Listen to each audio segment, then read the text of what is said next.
से ही हिंदुओं से नफरत करता रहा है। जब भी सत्ता से बेदखल हुए तो या तो हिंदू बनने का ढोंग रचा या हिंदुओं को तोड़ने का प्रयास किया। सबूत नंबर 1, 7 फरवरी 1916 जवाहरलाल नेहरू और कमला नेहरू की शादी में नेहरू ने 3 कार्ड छपवाए। तीनों कार्ड अंग्रेजी के अलावा सिर्फ अरबी लिपि और फारसी भाषा में छपे थे। तीनों ही कार्ड में किसी भी हिंदू देवी देवता का नाम नहीं लिखा गया था, न ही उन कार्ड पर हिंदू धर्म से जुड़ा कोई श्लोक लिखा था। हिंदू संस्कृति या फिर संस्कृत भाषा का कार्ड में कोई नामो निशान तक नहीं था। सबूत नंबर 2, आजादी के बाद जब वल्लभ भाई पटेल ने सोमनाथ मंदिर के दोबारा निर्माण की कोशिश की तो महात्मा गांधी ने इसका स्वागत किया, लेकिन जवाहरलाल नेहरू लगातार इसका विरोध करते रहे। यहाँ तक कि जब तत्कालीन राष्ट्रपति राजेंद्र प्रसाद वहाँ गए तो उन्होंने बकायदा उन्हें जाने से मना किया और विरोध भी दर्ज कराया। सबूत नंबर 3, बनारस हिंदू विश्वविद्यालय में हिंदू शब्द रखने पर जवाहरलाल नेहरू को घोर आपत्ति थी। उन्होंने इस शब्द को हटाने के लिए कहा था। पंडित मदन मोहन मालवीय पर भी दबाव डाला था। हालांकि उन्होंने अलीगढ़ मुस्लिम यूनिवर्सिटी में मुस्लिम शब्द रखने पर कभी आपत्ति नहीं जताई।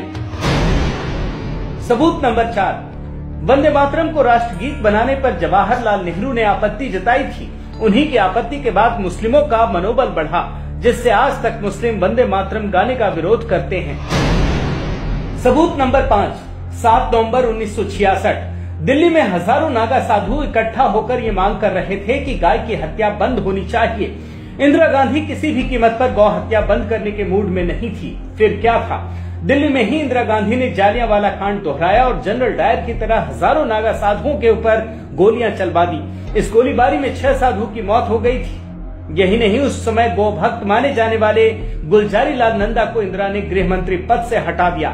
इस घटना के बाद इंदिरा गांधी कई राज्यों में चुनाव हार गई थी। सबूत नंबर 6, 26 फरवरी 1968 हिंदू साधुओं पर गोली चलाने से चुनाव हार चुकी इंदिरा गांधी ने राजीव गांधी की शादी में हिंदी में कार्ड तो छपवाया, लेकिन कार्ड में कहीं भी हिंदू देवी देवता के नाम से परहेज किया। इसमें भगवान गणेश का भी नाम नहीं था। सबूत नंबर 7, नेहरू गांधी परिवार ने कभी कोई हिंदू त्योहार पारंपरिक रूप में नहीं मनाया। जिस प्रकार रमजान में ये परिवार हर साल इफ्तार पार्टी का आयोजन करता है, वैसा आयोजन आज तक कभी नवरात्रि में उनके घर पर नहीं हुआ। कभी कन्याओं को भोजन नहीं कराया गया, कभी किसी ने दीपावली में दिए जलाते नहीं देखा। सबूत नंबर 8, राहुल गांधी की उम्र 48 साल जबकि प्रियंका गांधी की 46 साल। कभी राहुल को प्रियंका गांधी से किसी ने राखी बंधवाते नहीं देखा, जबकि हिंदुओं में भाई बहन का रिश्ता बहुत ही पवित्र माना जाता है।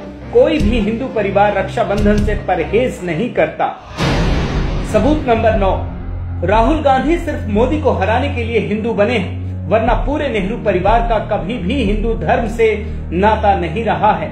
यहाँ तक कि हिंदू पर्व त्योहारों में बधाई देना भी अपमान माना जाता है। उदाहरण के लिए इस साल पहली बार कांग्रेस दफ्तर में होली बनाई गई। इससे पहले अघोषित बैन था। राहुल गांधी ने पहली बार लोगों को 2017 में दिवाली की शुभकामनाएं दी। सबूत नंबर 10, नेहरू गांधी परिवार कभी भी राम मंदिर निर्माण का समर्थन नहीं करता, बल्कि राम मंदिर के निर्माण को लेकर सुप्रीम कोर्ट में होने वाली सुनवाई में भी कांग्रेसियों ने रोड़ा अटकाने का काम किया है। कांग्रेसी नेता कपिल सिब्बल ने सुप्रीम कोर्ट में कहा था कि राम मंदिर की सुनवाई जुलाई 2019 तक टाल दी जाए ताकि लोकसभा चुनाव हो सके, ताकि कांग्रेस हिंदुओं को बरगला कर सत्ता में आ जाए और राम मंदिर के निर्माण पर हमेशा के लिए रोक लग जाए। सबूत नंबर 11, 2007 में कांग्रेस सरकार ने सुप्रीम कोर्ट में हलफनामा देकर कहा था कि भगवान राम, सीता, हनुमान और वाल्मीकि काल्पनिक किरदार हैं, इसलिए राम सेतु का कोई धार्मिक महत्व नहीं माना जा सकता है। सबूत नंबर 12, कांग्रेस ने ही पहली बार मुस्लिमों को हज में सब्सिडी देने और अमरनाथ यात्रा पर टैक्स लगाने का पाप किया है। गौरतलब है कि दुनिया के किसी भी देश में हज में सब्सिडी नहीं दी जाती है। सिर्फ कांग्रेस ने भारत में ये शुरू किया। मोदी सरकार ने इसे खत्म कर दिया। सबूत नंबर 13, कांग्रेस ने ही सबसे पहले दुनिया भर में हिंदुओं को बदनाम करने के लिए हिंदू आतंकवाद नाम का शब्द गढ़ा। एक ऐसा शब्द ताकि मुस्लिम आतंकवाद की तरफ से दुनिया का ध्यान भटकाकर हिंदुओं को आतंकवादी सिद्ध किया जा सके। सबूत नंबर 14, कांग्रेस अध्यक्ष राहुल गांधी ने एक बयान के जरिए देश की बहुसंख्यक आबादी को चौंका दिया जब उन्होंने कहा कि मंदिर जाने वाले लोग लड़कियों को छेड़ते हैं। हिंदू धर्म में मंदिर जाने वाले लोग लफंगे होते हैं। लोग मंदिर में जाते हैं, मत्था टेकते हैं, देवी की पूजा करते हैं, वही लोग आपको बस में छेड़ते हैं, वही लोग आपको दबाते हैं। सबूत नंबर 15, 3 तलाक पर सुनवाई के दौरान राहुल गांधी के करीबी कांग्रेस नेता कपिल सिब्बल ने इस्लामिक कुरीति से भगवान राम की तुलना कर दी।